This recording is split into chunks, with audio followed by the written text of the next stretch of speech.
Hey, what's up guys? Psynaps here. In this video, let's go behind the scenes and see how this video was made. If you guys enjoyed the video, please subscribe to the channel, join the community, give it a like, and let me know in the comments what you think. I'm going to make some of the content from this project available for download. Just check the description for those links. So, what's more festive for October than the Headless Horseman? I went into WoW Model Viewer and I downloaded the 3D model for the Headless Horseman in World of Warcraft. And we go into World of Warcraft and we fight the Headless Horseman for a chance to get the Headless Horseman's mount, which is pretty cool. It has flames coming off of the feet, and I guess it's rare enough that people are always trying to get it. And then I wanted to create this environment, you know, something dark and foggy, something that's consistent with the Halloween theme. I did like a procedural terrain, and then I just generated a bunch of trees and plants to go onto the surface. The plugin that I used, really cool plugin called Forester. And Forester lets you generate all these trees and weeds. You'll have to check out this plugin Forester for Cinema 4D if you want to do these simulations. I used the Video Copilot Halloween pack to get these cool tombstones into 3D. And so I just kind of arranged all of these 3D models so that we get this cool look. How do we get it to look so dark and foggy and all that stuff? Well, the trick to making it look foggy is two things. And I'll zoom into the moon over here. It's like a 3D model of the moon. And the moon is a spotlight. And the spotlight is shining this volumetric light down into the environment. And that's what's creating that cool foggy look. The volumetric light is a spotlight. It's got a shadow to it. And it's got this volumetric selection. Basically what that does is, as the light passes through the environment and passes through the trees, it creates this shadow look that kind of beams through and creates those streaks of light.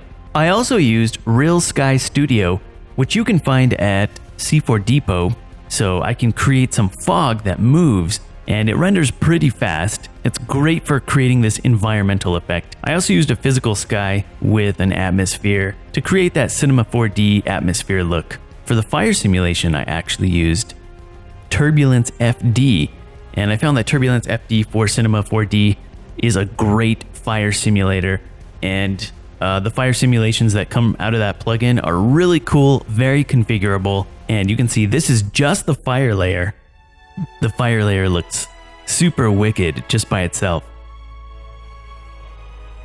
So now you have an idea of what plugins I used and how I set up the scene. So let's take a look at some of the keyframes, and basically you can see how the camera moves. And I just basically start out the camera at one position, and then I move down the timeline over time to a new position, and I just place another keyframe in there. And I also keyframed the rotation of the camera, so the camera can actually rotate. That looks kind of like this, so kind of like we turn into the Headless Horseman as we approach him. And after I get all those keyframes and those camera moves settled, then I open up my render settings and I get ready for export.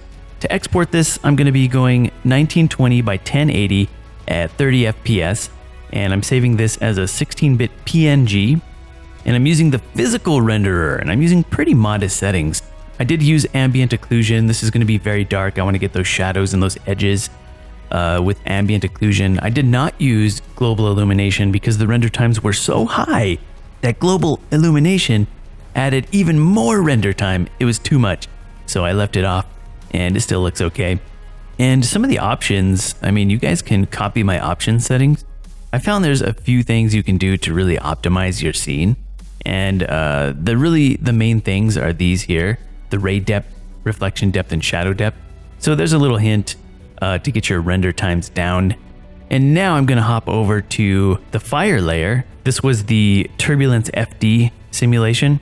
What I like to do in my workflow is render the Turbulence FD fire layer as its own layer and just bring that in as an overlay. So I have slightly different settings for my Turbulence FD. And again, I'm saving it as a PNG 16-bit, this time with alpha. And because I want some motion blur and I want some depth of field. So after I render them out as an image sequence, then what do they look like? Let's head over to After Effects and see what this project looks like in After Effects.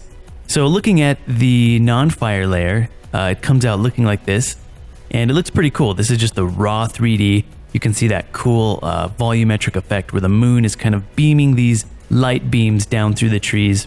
And you see the fog effect where there's moving fog in the background. And here you can see the fog just kind of blow by. It's pretty cool. And the Headless Horseman is definitely missing some things. Although the fire is missing, you can see the illumination around the feet. So that's going to be there to make it look like the fire is creating an illumination effect around the horse. You can also see that subtle motion blur as well. As we zoom into the horse, it gets a little bit blurry, but that gives you the experience of movement. And if we look at just the fire layer, here's what the fire layer came out looking like, which is super cool. Whoa. And again, as we zoom into the fire, you get that motion blur effect. Now all we have to do is combine the layers and we get this. Whoa! And I basically just put the fire layer on top. I use the screen mode so that the fire would blend in. I can toggle on and off the fire. Then I added an adjustment layer, and the adjustment layer is going to have Lumetri color. I love Lumetri color. I find myself using this plugin more and more often, but I always talk about the Lumetri plugin on my live stream. So let's take a look at what some of these settings look like. I added a little bit of contrast because I felt the scene was pretty soft with all of the fog, you know, kind of foggy, soft nighttime look. And I also add a little bit of green tint and a little bit of orange highlight. Sometimes just a little bit of sharpen or unsharp mask works really well to make those X264 compressed videos pop out a little bit. Here, I add a little bit of curves, again, to add some more contrast because it's pretty soft. The color wheels are so tempting to play with. Whenever you use Lumetri, you find yourself really tempted to play around with the color wheels, and I did that here, and I gave a little green into the shadows and a little blue to the midtones to create this color. So I also added a little bit of the anamorphic flare. I'm a huge fan of it. It can sometimes be overdone, so you got to be careful with that, but I think it looks cool. And it takes a little while to render each frame because I have a lot of compositing going on. And there's another scene here where we create this Tombstone Effect. And the Tombstone Effect was a lot of fun to do. I did this on the Adobe stream live. Make sure you come check me out on the Adobe stream. And of course I work on this on my live stream as well. And so just based on what people were suggesting and telling me in the chat, that determined the direction this project ended up going in, which is pretty cool. And it basically started off with just a blank tombstone. And then I brought in the tombstone that had the face in it. Here's what the scene looks like that had the face on it. I gotta give a huge shout out to EchoSith, who sketched this image in Adobe Illustrator of evil Psynaps. And EchoSith is also a streamer in Twitch Creative. He sent me the vector, I turned it into a spline, and I did the extrude. I projected a texture onto the face and onto the text, so it looked like it was the same as the tombstone. And here we put RIP, rock in peace. So I brought this one into After Effects, so I just had the mask fade in. And I did the same thing with the text, where the text is another mask, and it just fades in right at the top. So that's pretty cool. But I thought, hey, let's add a saber effect to this and make it look like it's burning in to the tombstone. And basically what I did with the saber effect, so this is the same face that came from the 3D scene. I just now instead grabbed the mask from it. And there's a really cool thing that you can do. You can turn your mask into paths. And the way you do that is you go to auto trace and you just simply auto trace this mask.